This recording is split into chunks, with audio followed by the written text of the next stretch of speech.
Hello, thank you for watching Taxpayer Alert. I'm Al Segalla. I'll be your host for this program. Also, I'm president of the Calaveras County Taxpayer Association, and our dues are only $12 a year. So don't remember to write that down. These programs are intended to be really informative and give you background on what's happening in county government and also state and federal government, anything that affects the taxpayer and also the voter. Well, this is no exception. We have Dennis Mills, Supervisor of the 4th District, and as usual, he's got a lot of information. Welcome, Dennis. Welcome. Well, how'd you get in the supervisor? You were with the water district. You were a director of the water district, and then you came on to be a supervisor. Yes. And it looks like you've been very active. Yeah, it was interesting. Last Saturday we had a total of 3 meetings and 2 events that we went to. Today was again another 3 meetings, and after this show, I'll be heading off to another event. So it's not uncommon to see 5 events or so in an average day, plus phone calls, emails, and everything. This is not a 9-to-5 job. I've got a phone call from the sheriff at 6:30 in the morning. You get people calling you at 9:30, 10 o'clock at night. And if you're going to be responsive, you're going to be available, then you're going to take those calls and you're going to respond to people. It's a good thing you enjoy your work. I do. We'd have a real problem otherwise. I don't know if one supervisor makes all that much difference in the world, but thank you. Okay, Dennis, we have some items lined up. One of them is the New Maloney's Lake spillway, cyanide bacteria. Well, actually, there's 2 pieces there. If you recall, just before Labor Day, there was some concerns both in Tuolumne and Calaveras County that there might be toxin cyanobacteria. So we coordinated a first time, and I can't tell you when, where we got the Cindy Davenport with the Bureau of Reclamation, the environmental health officers from both counties, the supervisors that represented those districts in both counties, 2 doctors from the State Water Board, all meeting in the same spot at the same time to look the cyanobacteria situation over. By itself, it is not a danger. And just because you see the green algae form doesn't necessarily mean there's a problem.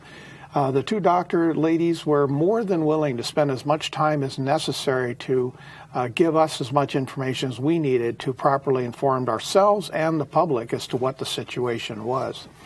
What we found is that there had to be a source, considering how quickly that entire bloom came on. And the source has been determined to be because of the Donnell's fire in Tuolumne County and the Phosgene or the fire retardant that was used to put that fire out last fall. And then because of the very, very wet spring we had, it just washed all those phosphates down right into the head end of New Maloney's through the middle fork of the Stanislaus. Yeah. So they were able to determine the source. The next question is the bacteria, or is the cyanobacteria they're seeing, which is a very small particle, as you realize, they have to go down to the genome level to determine whether it's toxic. So this is a very detailed investigation that they do to determine toxicity, and if so, what levels. Cyanobacteria is not temperature dependent, and I did not know that. They said it grows just as hardly under the sea ice in the Arctic as it does right here in California. Really? So it needs 3 basic components, one of 3, and it doesn't have to be all of them, and that is phosphates, nitrates, or oxygen. And if it gets enough of any one of those 3, then it takes off and starts blooming. Now, is it food for little baby fish? It becomes a type of plankton, if you want to call that, in the ocean, only it's in the lakes. Yes, it is used that way, and fish also live under it, so to speak, for cooling. But when it feels that it no longer can continue to grow at the level it grows, it actually forms a crust or a cocoon around it and sinks to the bottom of the lake, stream, or reservoir to wait for the next time when it's right to bloom. It doesn't really go away. It's always there. Yeah. It's just whether the conditions are right for it to bloom. So we did find some very minor levels of toxicity around Horseshoe Bend, which is where Coyote Creek comes out into New Melones. We did test in places like right there at the Tuttletown Put-In. We went up to, I'm trying to think of names, the Duck Bar and Rose Creek, and did sampling in the various other areas looking for other sources, and there were no other sources. And the toxicity level there at Horseshoe Bend was so low as to not even say it warranted any kind of a caution, so to speak. And in hazardous notifications, there's caution, danger, and warning. So we have to be sure that, well, are we going to notify the public, or is it really necessary to do that? Yeah. So they came back after that again and monitored a couple of more times just to be absolutely certain that just before Labor Day we didn't have a potential hazard or a threat to the public. So it did not affect the lake's operation or the New Melones Marina or anybody else. Everything was fine. We also, I know CCWD had done the same kind of checking and monitoring on their reservoirs or their areas. They did find some toxicity up there at the Forest Meadows Pond, but other than that, Lake Tulloch was fine. The only other lake that we had here that was reported was Lake Hogan, and that was on the Water Board's website as having a potential. So it's just one of those things. If it happens and we know that it's sudden, find the source. I wonder if there could be a change in the material used to put out fires where they wouldn't have the phosphates, or is that It's an integral component because what it does is it forms we have to absorb the water quickly into the woody material, right, and then be able to hold it there and not allow it to come off as steam. right? So the phosphates or other types of, it's like fertilizer, it's adding fertilizer to it. And in some cases with some of the operations they add grass seed.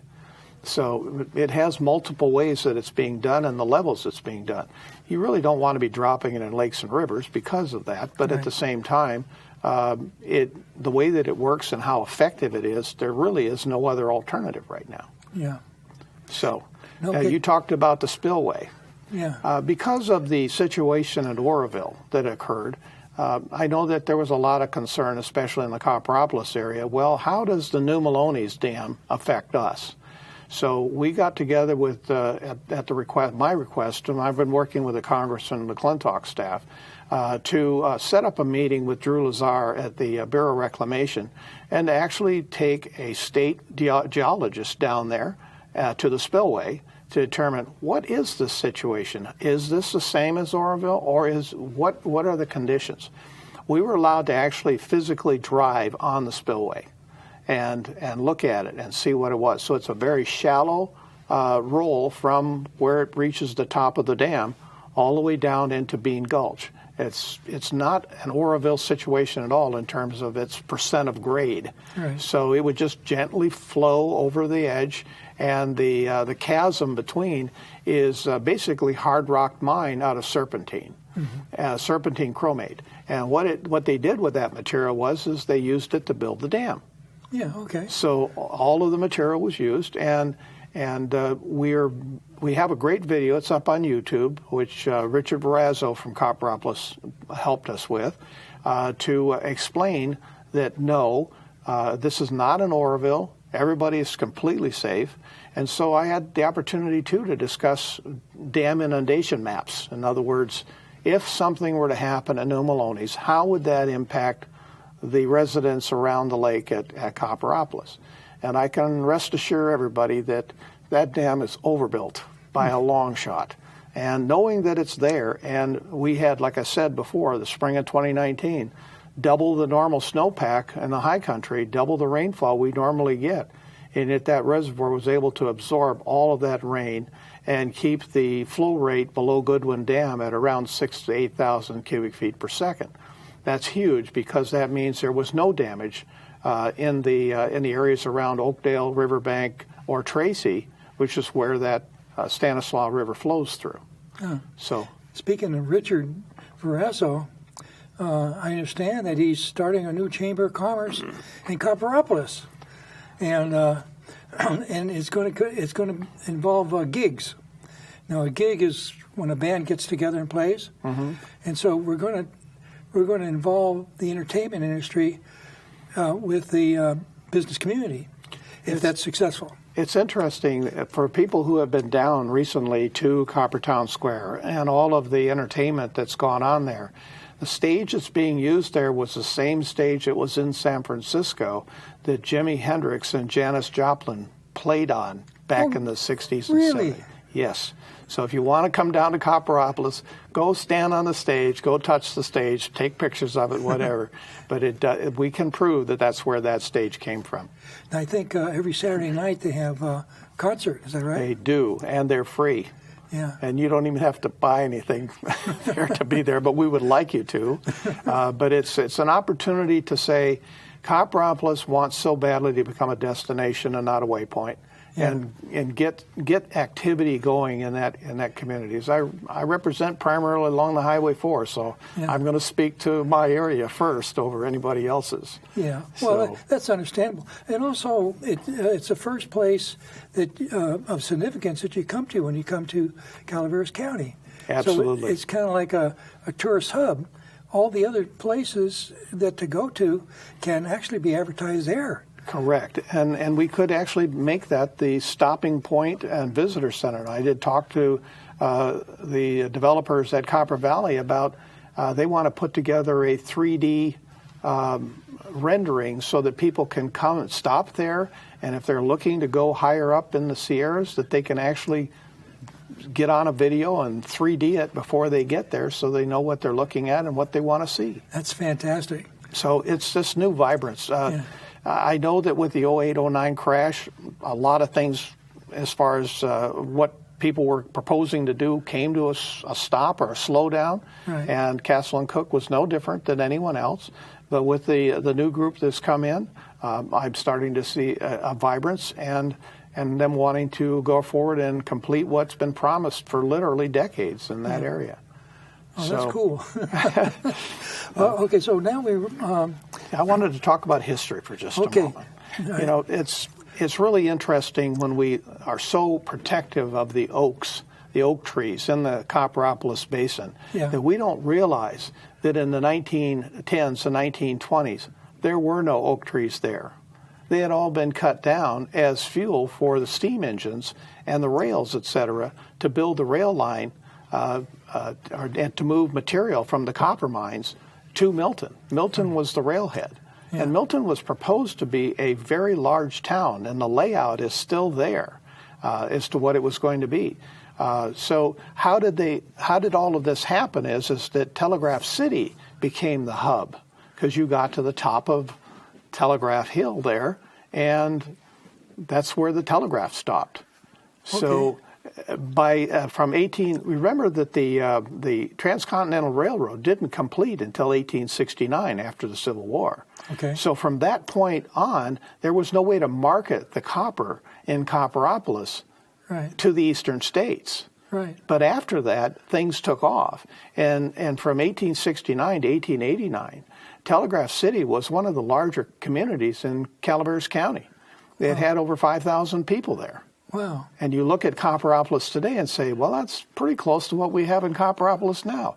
But interestingly enough, in just 4 or 5 short years, it dwindled down to about 50 people, because all of the activity moved inward to what we know as Copperopolis today. Well, when there was no more demand for copper, the mines were closing, and that was the main source of employment. It was. And everything was based on those people spending money. So World War I, that copper mine in Copperopolis was a critical piece of our war effort. Yeah. But as we moved away from steam donkeys and steam engines and steam tractors into diesel, there was no more need for fueling them with wood. Yeah. So therefore, the oak trees started to come back. So just so everybody realizes, when they look at all the beautiful oaks in Copperopolis, Every one of them is less than 100 years old. They've all been planted. Yes. So what happened then is that as Telegraph City started to fade away, the Murphys, which was Mr. Murphy, started to buy up all of the properties as people abandoned their land and said, do you want to buy my 40, my 20, whatever. So all of the accumulated property that the Murphy brothers, which is the sons, own today is just simply an accumulation of all those abandoned properties between the Calaveras County line and Horseshoe Drive there in Copperopolis and Diamond 20. Yeah. So it's not a contiguous single parcel. It's made up of hundreds of small parcels just scattered everywhere. Anyway, Telegraph City was so big that at one time it even had its own recreation area down at the Stanislaus River that at times had almost 1,000 people.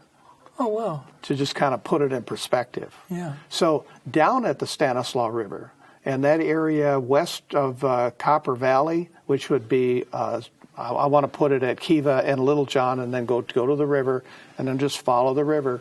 There's 4,100 acres of ground down there that is part of a Spanish land grant.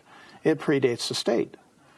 So being a Spanish land grant, all of the rules that apply to the state didn't necessarily apply to those because the missions and the land grants were here before the state was here. Yeah. So is that the Broder Ranch? That is the Rancho de la Stanislaus, and that's a Brunker ranch. Oh, Brunker, yeah. Brunker, right. So what's interesting, too, is they have water rights that predate the formation of water rights in California. There's just a lot of things that can be done with that, or they have certain rights that none of us have.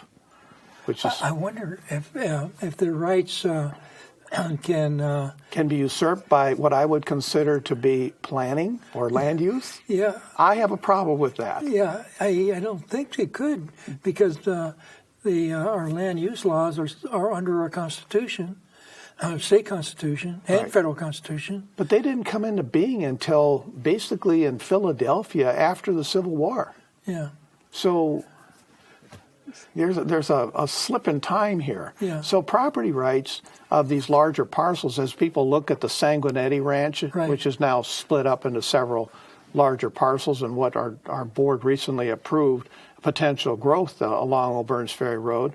All of those larger developments that remain are old families. They've been here longer than you and I have been alive. Yeah. And so they in essence predate anything that anybody here has been around because they've been here for generations.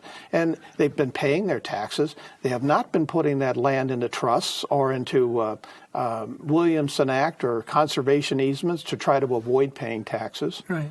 And I'm going to flip to something real quick, and that has to do with federal lands. Yeah.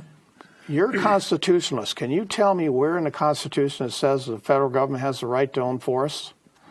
It's not there. Or minerals? That's not there. No, it's not. The only thing that they have a right to own is forts and ports and a 20-square-mile area called Washington, D.C. That's all that's in the Constitution. So here we are, 24% of the ground in Calaveras County is owned by the federal government, of which we get roughly $70,000 a year as payment in lieu of taxes. Right. And they get to control the destiny of that land. Does that make sense? No, there's need for reform. It is. So I've been working with the Resource Conservation District and our congressman to make a proposal to return, we're going to start small, but start to return some of those Bureau of Land Management parcels, those little dots that sit all over our county, back to local control. Yeah, our Taxpayer Association wrote a letter to the Department of Interior regarding BLM not being responsible for their trees. They just ignored the cost of the damage done to the public roads by their trees. They're like, hey, we're above that. What oftentimes is missed in this is that most of those parcels were old mining claims that were made to the federal government. Some of them were patented, some were never really completed, but the government took authority and control over those little 1 acre, 2 acre, 5 acre squares all over this county, of which they're not in use today. There's been no activity on them at all. Right. So why don't they just come back? Now, to say that the federal government does not return BLM land back to private ownership, go look at the state of Alaska. they've been doing it very consistently up there. So there is precedent, and it's just one of those things that if we continue down this road of serving the public, it's one of those things that I'm going to try to check the box. Well, we need we need a property rights coalition that not only look at that, but also look at all these state laws that are almost bringing development to a standstill. And you make a good point, because I wrote this down. SB 32. People need to be paying attention to that one. Yes. Our county board of supervisors put it into the general plan, and they need to understand that in 2030, that all new homes can't have propane or natural gas flowing to them. Oh, that'll be such a tragedy. That means that you can't have it for heat, you can't have it for cooking, water heater, anything. Because it's a greenhouse gas, and the government, the state of California has gone so far off the rails to think that somehow we just stop. But what they don't realize is that 46% of all of the electricity generated in California is generated with natural gas. Yeah. So I don't understand this one. It just makes no sense. The only way it makes sense, in order to bring about societal change, you have to have fear. The public has to fear something. Yes. Before they'll give up their liberties. They won't give up their property rights or any other rights unless they're seeking security of some kind. So global warming is along those lines of developing fear. They always want to go to the Arctic and say, well, we have no sea ice in the Arctic. But what they won't talk about is the record levels of sea ice in the Antarctic. That's correct. And so when you start to pull up the samples out of that sea ice, you'll find that literally 250,000 years ago, the temperature of the world was about 2 degrees Celsius higher than it is today. Right. So it's cyclic in nature, and if we think that we can do something with this little pocket called California to change how the cyclic climate of the world is going to be affected, why don't you move to China first and start making some changes there? And I would strongly suggest you survive, then come back and talk to me. Yeah, actually, it would be laughable because of the illogic of it all. Yes. It's not scientific. It's cyclic. The cyclic nature of climate is cyclic. Correct. And a lot of it does hinge on our location in relation to the sun. And remember our cycling of the sun. We don't sit at the same distance from it year over year. It's an elliptical orbit. That's correct. The ice cores indicate that increases in CO2, atmospheric CO2, follow global warming. Yes, they do. Not create it. They're not in front of it. They're behind. So that means that the global warming movement has found a way to erase cause and effect. So what does CO2 used to do? It's good for plants. Thank you. So in other words, we need the plants because the plants create the oxygen to add to the nitrogen, which we are only 21% oxygen in the air. So that's what we breathe. So we need the CO2 production to be what it is so we can get our oxygen production to be what it is. Yeah. There's a symbiotic relationship here that seems to be missed. It's an important nutrient. Exactly. Yeah. Exactly. And it's going to be amazing when eventually, I believe that truth will eventually win out. Will win out. It might take some time, but as long as there's people that believe in truth, then they'll keep working on it. They will. And one particular state can, as I said, go off the rails on this whole thing. Yeah. It doesn't mean that the rest of the nation's going to go there. Right. And that contributes to a lot of effects. And I mentioned previously in a board meeting about cost of housing in California. Right. Is that we're taking trees, we're putting them on ocean-going ships, and chugging them to Chile because we don't want to manufacture plywood in California because it's not environmentally friendly. And we have it manufactured in Chile. Then we chug it back on that same ocean-going ship back to California to deliver it here, and it's now 3 times higher than it is in any other state in the union. I mean, if you want to know why cost of housing in California is crazy, it's because we have these crazy ideas of environmentalists. Yeah. Maybe all laws ought to have a sunset clause. I would agree with that. Or sometimes it'd be called a sanity clause. A sanity clause. If it doesn't work, don't continue it. Why do we keep doing it the way we're doing it? Yeah. But I think we're doing a great job right now with getting a lot of the fuel issues remediated in the county. You notice that there's been very few fires here, Yeah. So we have a lot of great groups that are working on that. And we got community plans. Yeah, Calparopolis and Valley Springs, when the general plan is finalized, will be the two areas that the county will focus on developing the community plans. We postponed doing those. I know that there had been 2 iterations in Calparopolis of that, and none of them were actually adopted because the general plan wasn't updated. Why would you want to develop a community plan without having a current general plan to base it off of? Right. So if there's a vision for Calparopolis, that's going to be coming in front of those people who live there to give their input on what they think that vision ought to be and where they think we're best suited for additional growth or changes in the way we do our business down there. There needs to be a connection between vision and responsibility. If you separate the two, you can have a group of people that have all kinds of ideas and vision. But it never goes anywhere. Well, if they have force and government force behind it, they can impose it on people that will bear the responsibility for the consequences. That's true. They will. That's true. The people proposing this won't bear the consequences. It'll be the people whose land is oppressed.